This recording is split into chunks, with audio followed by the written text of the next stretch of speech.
These are moments when victims are kidnapped on camera. Let's start with this very violent suspect, caught on camera trying to snatch a little girl away from her mother at a Dollar General store.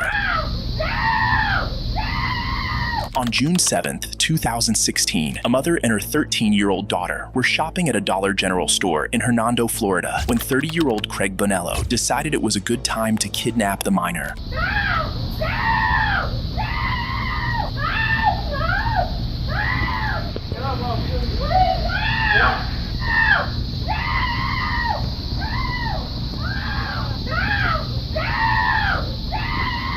In what became a literal tug-of-war, the mother fought fiercely to wrestle her daughter free from Bonello's grasp as he tried to drag her away. The mother prevailed, forcing Bonello to flee without the child. As he attempted to escape the store, an arriving deputy apprehended him. He was charged with kidnapping, but was remanded to a mental health facility after being found mentally incompetent to stand trial.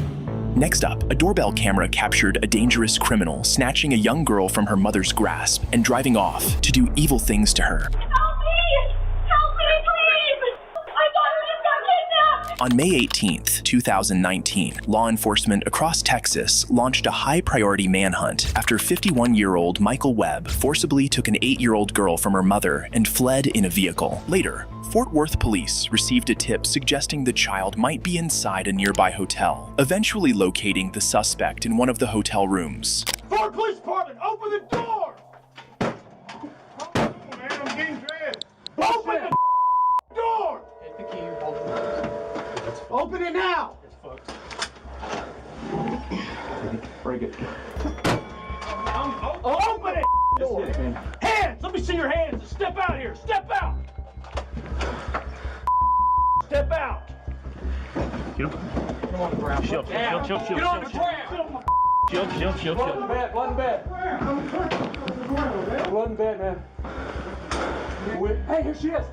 Got her. We got her. We got her. Yes. Hey, buddy. Oh, yeah. Bring it out. I got it. Is it custody?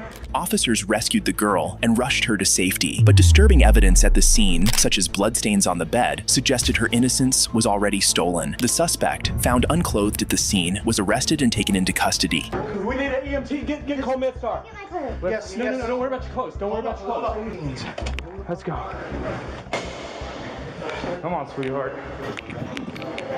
You're okay? Yeah. You're safe. We got you. You're gonna be okay.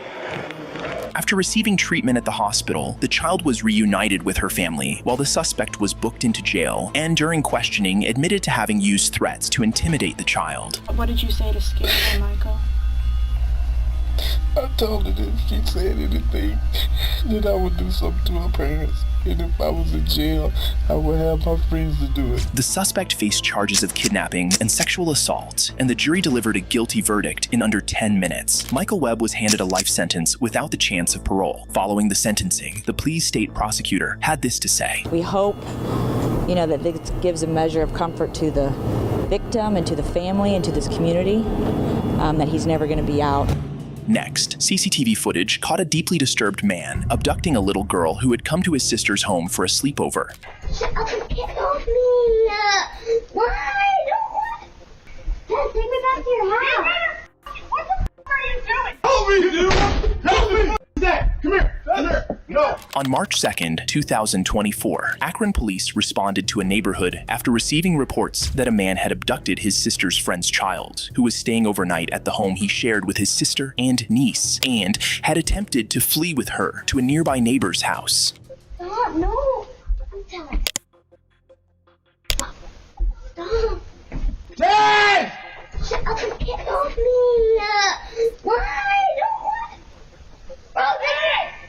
Dad! Take me back! Dad! Dad, take me back to your house! What the f*** are you doing? Dude! Dad! What are you doing? Dad! What are you doing? Help me, dude! What the f*** is that? What the f*** are you Okay, doing? it's a little girl. No! What are you doing? Man, get the f*** up! Bro, I'll get it! Help me, dude! Help me! Dad, come here! Come here! No, come here! Dude! I didn't do that! I swear to God! I'm gonna kill you! I wasn't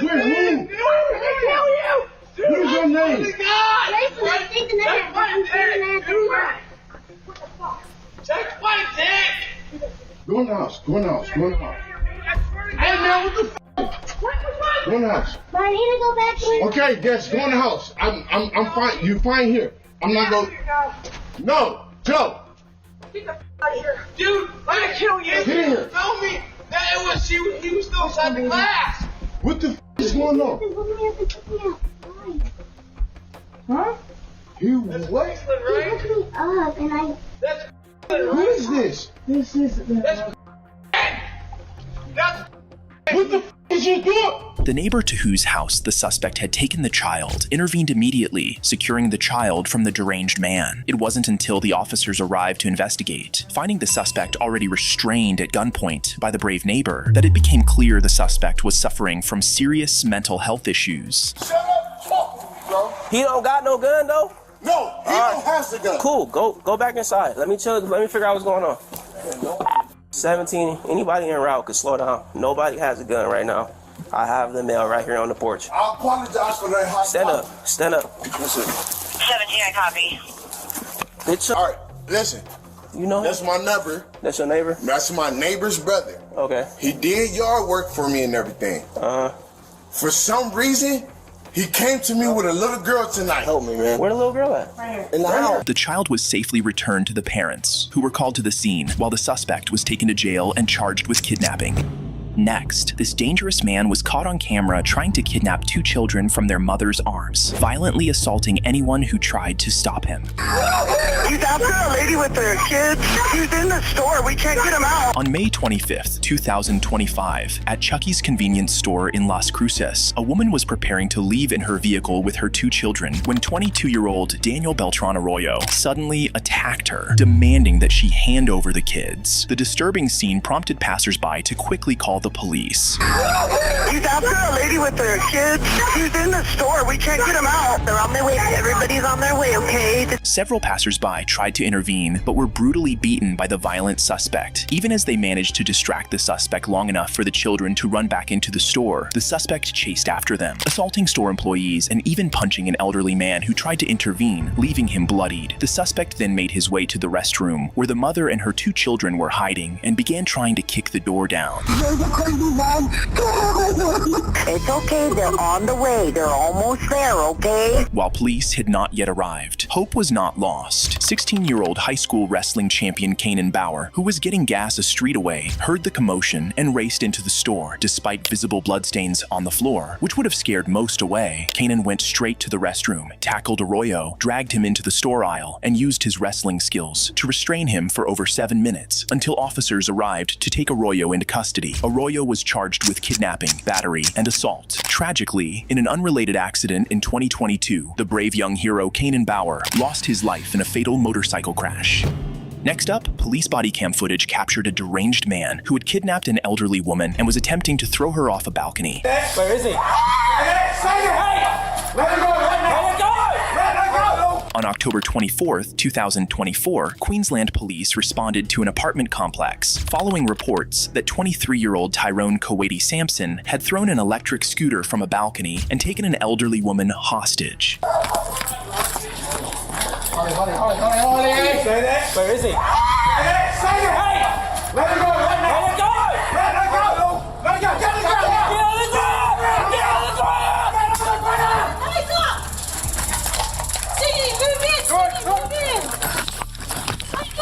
I'll be quiet. Do not reach for something in your pocket. Let your hand go. Couple vibes. Let your hand Oh, really? Calm down just for a cigarette. My watch!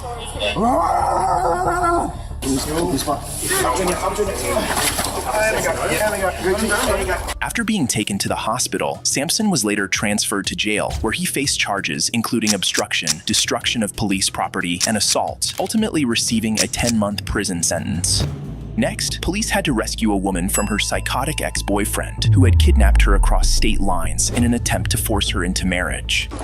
I was in Las Vegas. He broke into my Las Vegas apartment and stole me from my home.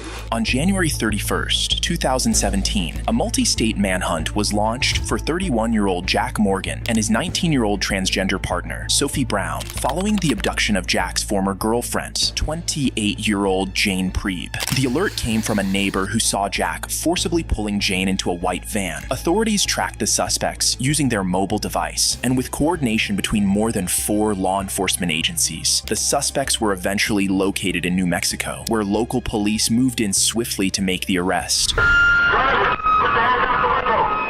Passenger!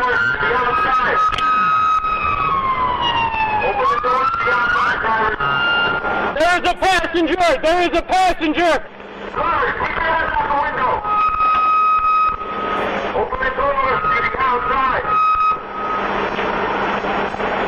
Turn the other way, turn around, turn around. Walk backwards to the side of my boy. Slowly. He's coming. He's coming.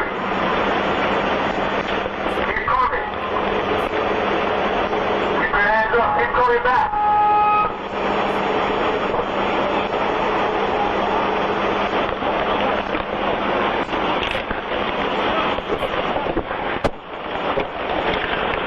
Hey, keep them up! Keep them coming back! Keep them coming back! There's a passenger! There's a passenger, 48! Go ahead, go ahead.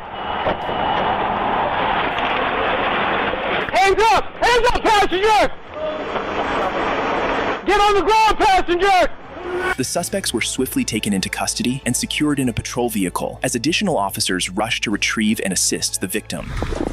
Got a camera. You need a... Oh my God, thank you. Okay. Got it? Rolling? I got throw me. Okay. Okay, we're gonna get you out of here, okay? We're gonna get you out of here. Do you need me to say anything about what happened or anything? Don't worry about it. Don't worry about it. Just hold on for now, okay? Just hold on, We're okay? gonna get some pictures and we're gonna get you out, okay, man? She had been restrained in shackles, treated no better than an animal. Officers swiftly unfastened the restraints, and through tears, the victim began to share the harrowing details of her experience. He choked me out like 6 times. Here it is, here it is. Okay, hold on. Give me time. Oh my God.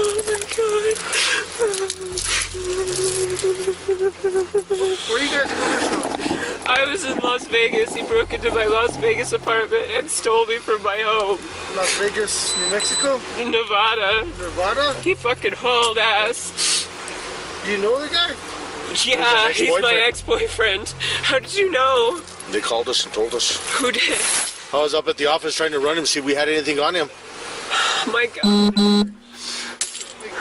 Were you able to get a hold of somebody to tell him where you were at, or no? He dragged me out of the place and I fought so fucking hard because I was like, this is how you die. And I think a neighbor saw me getting dragged out. He choked me out like 6 times because I kept fighting so hard. Okay, did you lose consciousness when he was choking you? Yes, like 6. He choked me out 6 times. Okay. You guys want to pull one of your units up here and put her in it? That's what I was just gonna see if that's alright with you guys. I don't know whose it is, so. I wear glasses and he like, they're fucking wrecked on the floor of my apartment. God, I'm so thankful.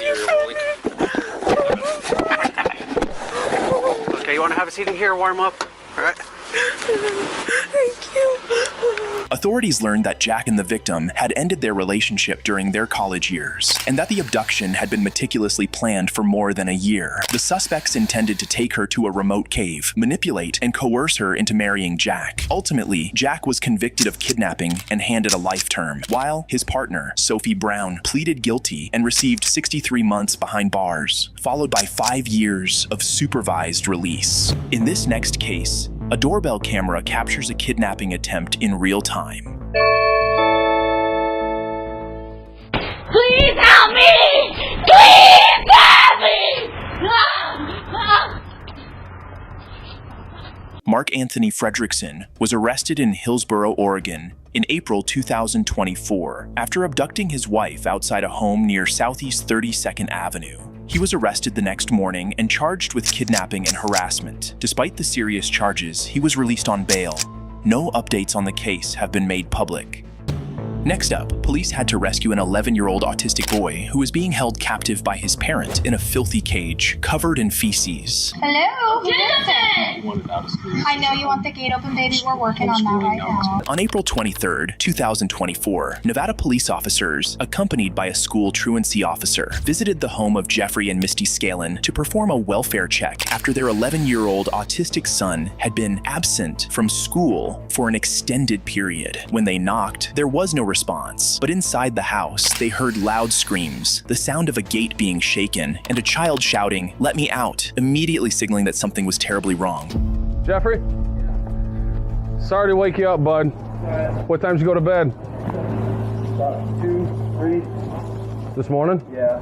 Okay, so it's not horrible. You got some sleep. Yeah. Even though the kids might have kept you awake some. Yeah. So I'm just here because they asked me to be here. Okay. Based on the situation, the kids haven't been in school. One of them is being homeschooled for the number of days that they haven't been in school. Yeah. So they got a few questions based on what they need to do as a school representative for truancy, okay? All right. Does that make sense? Yeah. It sounds like you got some challenges here at the house.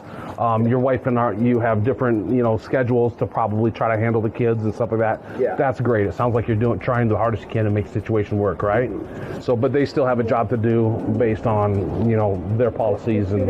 Yes, we're just checking because they haven't been at school. He's not in school today, and I think he hasn't been at school. They're supposed to be in Nevada Learning Academy, but they haven't been, enrolled. So we're just concerned to see. We just want to check that they're all okay, so that I can bring the report back to school. What concerned me was that I heard the banging, and he said, "Let me out, open the door." He thought I was police. He's like, "Police, let me out." So, but then when I asked if he's okay, he stayed quiet. So I just wanted to assure that I can see that he's okay. Oh yeah, he's okay. And a kid like that, it makes sense that they would say, "Let me out." When officers asked for permission to enter, Jeffrey surprisingly agreed. What they found inside was shocking. His 11-year-old son was confined in a metal, cage-like structure wearing only a diaper. The space was filthy, with boarded-up windows, trash scattered everywhere, and human waste smeared across the walls and floor. It was immediately clear they had walked into a house of horrors. Their concern quickly shifted from the boy to his siblings, prompting them to check on their well-being as well. Hey, buddy. We had to do this because it keeps him from kicking holes everywhere in the house. Does he have he doesn't hit his head on the walls or anything like that? No. Okay. How about the other children then that are supposed to be in school? Yeah, they're upstairs. Are you able to get them down here? Yeah. Although the other children were physically okay, they too appeared neglected. Jeffrey claimed they had all been sick with the flu and said the boy was locked up because he was super destructive. However, the officers weren't convinced and immediately called Child Protective Services as Jeffrey's wife soon arrived on the scene too. So the situation is we're gonna need somebody out en route here. So we got our SVU on the way. Their most autistic child, whose name is basically caged into the downstairs living area. And when I say caged, he's naked. There's feces around. It's extremely messy in the area, and windows are boarded up. Yeah. When did you have this installed then? A few years ago. Probably 6 years ago. Oh wow. Okay. Hey, the bubble guppies? Oh, the gate opened. You have beautiful voice. I love to hear you talk. Can you tell me something else? Oh, yeah. The gate open soon? Yes? Yes. Would that make you happy? Yes. Oh, I can't wait to make you happy, buddy. Get open. He doesn't answer that. He's just. Hello? Kidnapping. He wanted out of school. I know you want the gate open, baby. We're working on that right now. The boy, who struggled with speech difficulties related to his autism, was denied access to school and confined in a cage, conditions that likely worsened his challenges. Along with his siblings, the 11-year-old was taken from the home and placed into protective custody by Child Protective Services. Both parents were arrested, convicted of child abuse and neglect, and given a suspended sentence of 364 days, along with 1 year of probation. Thank you for watching. Please like, subscribe, and watch this one.